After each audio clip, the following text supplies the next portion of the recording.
नमस्कार दोस्तों, स्वागत नहीं करोगे हमारा? मेरा मतलब इस तुच्छ से दिखने वाले डोरमेट का, जो कि मेरे आज का सब्जेक्ट है। ये आसानी से हमारे घरों में पाई जाती है। ये डोरमेट आज की स्टोरी का हीरो है, क्योंकि हर साल लाखों लोग, ओल्ड एज लोग, बाथरूम में फिसलने की वजह से गंभीर रूप से घायल हो जाते हैं और ज़्यादातर केस में वो बच नहीं पाते। यहाँ पर ये डोरमेट कैसे काम आती है वो मैं आपको आज बताता हूँ। तो ओल्ड एज से मेरा मतलब 60+ एज से है। एक सीन अक्सर हमारे घरों में बनता है।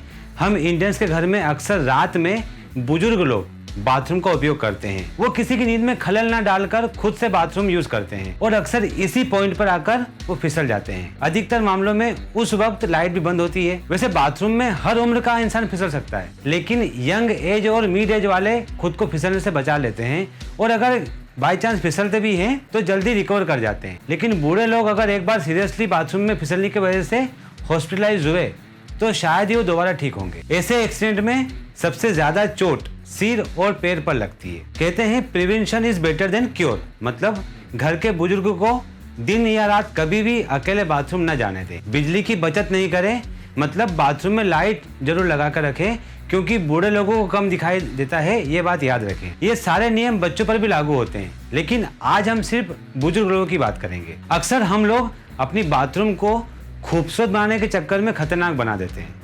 अगर बाथरूम में टाइल्स चिकनी वाली लगाई है तो वह एक खतरा है, और अगर वहाँ पूरे दिन पानी बहता है तो ये और भी ज़्यादा खतरनाक है। वैसे इससे बचने के कुछ तरीके हैं, जैसे बाथरूम में आप रोज़ साफ सफाई करें, फर्श पर साबुन और डिटर्जेंट नहीं फैला रहने दें।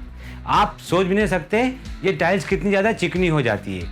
अगर बाथरूम में पानी जमा है तो वो टाइल्स को 500 गुना ज़्यादा चिकना कर देगा। इसीलिए बाथरूम में पानी नहीं रुकने दें और बाथरूम में हो सके तो खुरदुरी वाले टाइल्स का यूज़ करें। इससे 90% तक फिसलन कम हो जाती है। याद रहे, अगर ओल्ड एज में 10 में से 7 लोगों के बाथरूम में फिसलने का चांसेस है, तो हम जैसे यंग लोगों का 10 में से 2 बार फिसलने के चांसेस होते हैं। और एक और सस्ता इलाज है, लेकिन वो कारगर है।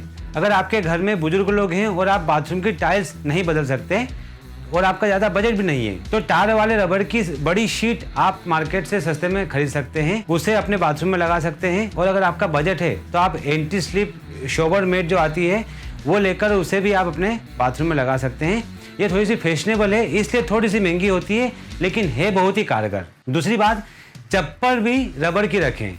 ये हाइजेनिक भी होती है और बूढ़े लोगों के लिए सुरक्षित भी है। ये अस्पताल के खर्चे से बहुत ज़्यादा सस्ती है, क्योंकि एक बार अगर आपके दादा दादी, नाना नानी, माता पिता बाथरूम में चोट लगने की वजह से अस्पताल गए तो कम से कम 2 महीने तक उनका एडमिट होना तो तय है, क्योंकि ऐसे केस में ज़्यादातर हाथ पैर की हड्डी और सिर में चोट लगती है। इसलिए इसे अनदेखा ना करें। अब फिर से आते हैं डोरमेट पे। तो बाथरूम के आसपास होने वाले एक्सीडेंट को ये डोरमेट काफ़ी हद तक कम कर देती है। ये बाथरूम डोरमेट बाथरूम के बाहर रखें ताकि इससे पैर सूखे किए जा सके। अब इस बात पर कौन वीडियो बनाता है, तो मैं आपको एक फैक्ट बता देता हूँ कि बाथरूम में फिसलने के केसेस में बाथ टब, यानी कि बाथरूम के अंदर का वह हिस्सा जहाँ पर हम खड़े होकर या बैठकर नहाते हैं, वहाँ पर 65%, टॉयलेट के आसपास 25% और जो सिंक होता है उसके आसपास 7% तक का खतरा होता है फिसलने का। तो ये बाथरूम नहीं बल्कि खतरे का घर है। अगर ध्यान नहीं रखा तो जब तक चल रहा है तब तक ठीक है, लेकिन फिसले तो आपके या किसी रिश्तेदार की कमर भी टूटेगी और आपके बैंक में रखी FD भी। ये मान लीजिए कि आप गए थे बाथरूम में हाथ धोने और अपनी जान से हाथ धो बैठे।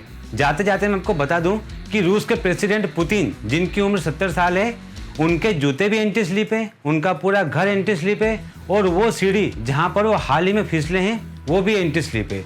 तो इतना बड़ा आदमी अगर खुद को फिसलने से नहीं बचा पाया तो फिर हम क्या चीज़ें भैया। इसीलिए सावधानी हटी, दुर्घटना घटी। वैसे आपको टाइम टू टाइम अपडेट करते रहना हमारी यानी कि अनएंड की टीम की जिम्मेदारी है। बस आपको पता चलता रहे, इसके लिए हमारे चैनल को लाइक कीजिए, सब्सक्राइब कीजिए, क्योंकि अनएंड पर इंफॉर्मेशन की एंडिंग अभी बाकी है मेरे दोस्त।